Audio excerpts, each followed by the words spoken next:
بسم اللہ الرحمن الرحیم۔ السلام علیکم معزز خواتین و حضرات، آپ صلی اللہ علیہ وآلہ وسلم کو والدہ نے 7 دن دودھ پلایا۔ 8ویں دن دشمن اسلام ابو لہب کی کنیزہ صوبیہ کو یہ اعزاز حاصل ہوا۔ صوبیہ نے دودھ بھی پلایا اور دیکھ بھال بھی کی۔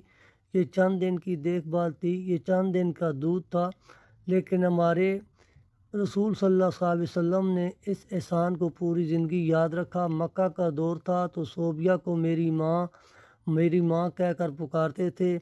ان سے اس نے سلوک بھی فرماتے تھے، ان کی مالی معاونت بھی کرتے تھے۔ مدنی دور آیا تو مدینہ سے ابو لہب کی کنیزہ صوبیہ کے لیے کپڑے اور رقم بھجواتے تھے۔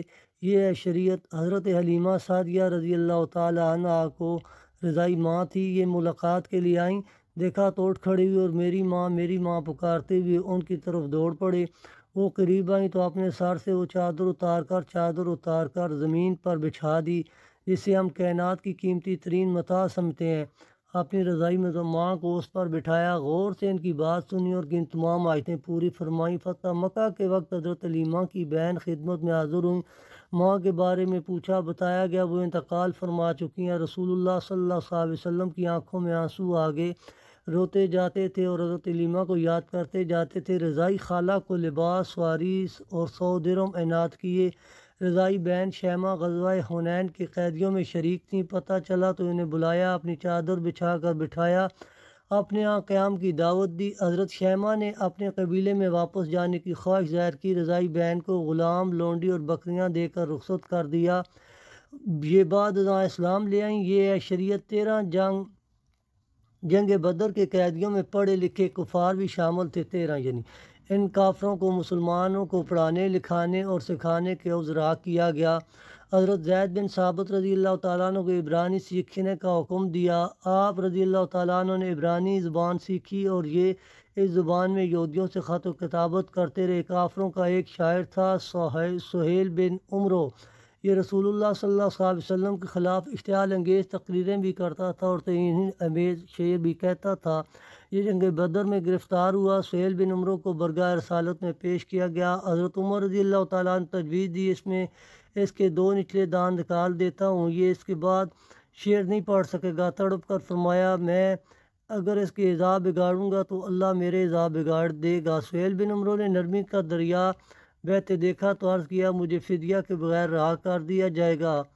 اس سے پوچھا گیا کیوں؟ سہیل بن عمرو نے جواب دیا، میری 5 بیٹیاں ہیں، میرے علاوہ ان کا کوئی سہارا نہیں۔ رسول اللہ صلی اللہ علیہ وسلم نے سہیل بن عمرو کو اسی وقت رہا کر دیا۔ یہاں آپ یہ بھی ذہن نشین رکھیں، عمرو بن عبد مشرک بھی تھا، ظالم بھی اور کفار کی طرف سے مدینہ پر حملہ آور بھی۔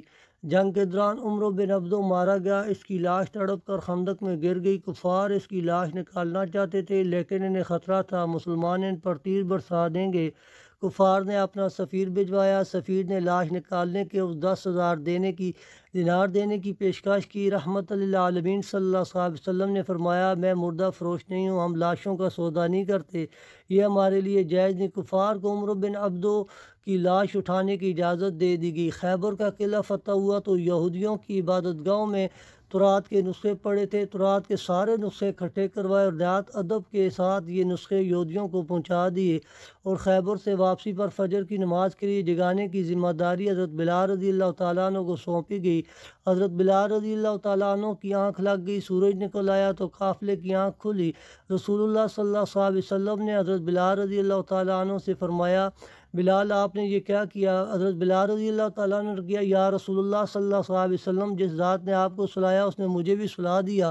تبسم فرمایا اور حکم دیا، تم اذان دو۔ اذان دی گئی، آپ صلی اللہ علیہ وسلم نے نماز ادا کروائی اور پھر فرمایا، تم جب نماز بھول جاؤ تو پھر جس وقت یاد آئے اسی وقت پڑھ لو، یہ ہے شریعت۔ حضرت حذیفہ بن یمان رضی اللہ تعالیٰ عنہ سفر کر رہے تھے، کفار جنگ بدر کے لیے مکہ سے نکلے۔ کفار نے راستہ میں حضرت حذیفہ رضی اللہ تعالیٰ عنہ کو گرفتار کر لیا۔ آپ سے پوچھا گیا، آپ کہاں جا رہے ہیں؟ حضرت حذیفہ رضی اللہ تعالیٰ نے عرض کیا، مدینہ۔ کفار نے ان سے آپ اگر وعدہ کرو آپ جنگ میں شریک نہیں ہوگے تو آپ رضی اللہ تعالیٰ عنہ کو چھوڑ دیتے ہیں۔ حضرت حذیفہ نے وعدہ کر لیا، یہ اس کے بعد سیدھے مسلمانوں کے لشکر میں پہنچ گئے۔ مسلمانوں کو اس وقت مجاہدین کی ضرورت بھی تھی، جانوروں کی بھی اور ہتھیاروں کی بھی، لیکن جب حضرت حذیفہ رضی اللہ تعالیٰ عنہ کے وعدے کے بارے میں علم ہوا تو مدینہ بھجوا دیا گیا اور فرمایا ہم کافروں سے معاہدے پورے کرتے ہیں اور ان کے مقابلے میں صرف اللہ تعالیٰ سے مدد چاہتے ہیں۔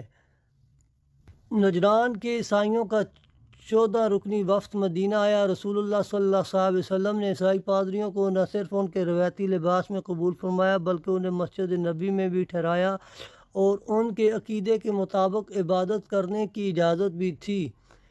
یہ عیسائی وفد جتنا عرصہ مدینہ میں رہا، یہ مسجد نبی صلی اللہ علیہ وسلم میں مقیم رہا اور مشرق کی طرف منہ کر کے عبادت کرتا رہا۔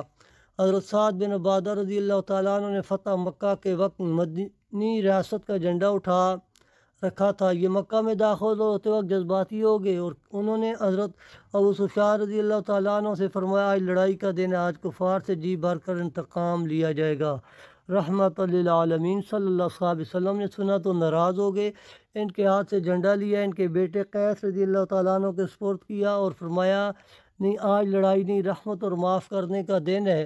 مدینہ میں تھے تو مکہ میں قحط پڑ گیا، مدینہ سے رقم جمع کی، خوراک اور کپڑے اکٹھے کیے اور یہ سامان مکہ بھجوا دیا اور ساتھ ہی اپنے تحقیق قبائل کو ہدایت کی کہ مکہ کے لوگوں پر برا وقت ہے، آپ لوگ ان سے تجارت ختم نہ کریں۔ مدینہ کے یہودی اکثر مسلمانوں سے یہ بحث چھیڑ دیتے تھے، نبی اکرم صلی اللہ علیہ وسلم فضیلت میں بھی بلند ہیں اور یا حضرت موسیٰ علیہ السلام۔ یہ معاملہ جب دربار رسالت پہ پیش ہوتا تو رسول اللہ صلی اللہ علیہ وسلم مسلمانوں سے فرماتے آپ لوگ اس بحث سے پرہیز کیا کریں۔ حضرت عائشہ صدیقہ رضی اللہ تعالیٰ عنہ نے ایک دن رسول اللہ صلی اللہ علیہ وسلم سے پوچھا زندگی کا مشکل ترین دن کون سا تھا؟ فرمایا وہ دن جب میں طیف گیا اور عبد یا لیل نے شہر کے بچے جمع کر کے مجھ پر پتھر برسائے، میں اس دن کی سختی نہیں بھول سکتا۔ عبد یا لیل طیف کا سردار تھا، اس نے رسول اللہ صلی اللہ علیہ وسلم پر اتنا ظلم کیا تھا کہ اللہ تعالیٰ کی رحمت بھی جلال میں آ گئی۔ حضرت جبریل علیہ السلام تشریف لائے اور عرض کیا اگر اجازت دیں تو ہم اس پورے شہر کو 2 پہاڑوں کے درمیان پیس دیں۔ یہ سیرت کا اس نوعیت کا وحید واقعہ تھا۔ جبریل امین نے گستاخی رسول پر کسی بستی کو تباہ کرنے کی پیشکش کی ہو اور عبد یا لیل نے اس ظلم کی وجہ تھا۔ عبد یا لیل ایک بار طیف کے لوگوں کا وفد لے کر مدینہ منورہ آیا، رسول اللہ صلی اللہ علیہ وسلم نے مسجد نبی میں اس کا خیمہ لگایا اور عبد یا لیل جتنے دن مدینہ میں رہا رسول اللہ صلی اللہ علیہ وسلم ہر روز نماز عشاء کے بعد اس کے پاس جاتے، اس کا احوال پوچھتے، اس کے ساتھ گفتگو کرتے اور اس کی دل جوئی کرتے۔ عبداللہ ابن ابی منافق اعظم تھا، یہ فوت ہوا تو اس کی تدفین کے لیے اپنا کرتا مبارک بھی دیا، اس کی نماز جنازہ بھی پڑھائی اور یہ بھی فرمایا میری 70 دعاؤں سے اگر اس کی مغفرت ہو سکتی ہے تو میں 70 مرتبہ سے زیادہ اس کے بارے میں دعا کرتا۔ یہ ہے شریعت، لیکن ہم لوگ نہ جانے کون سی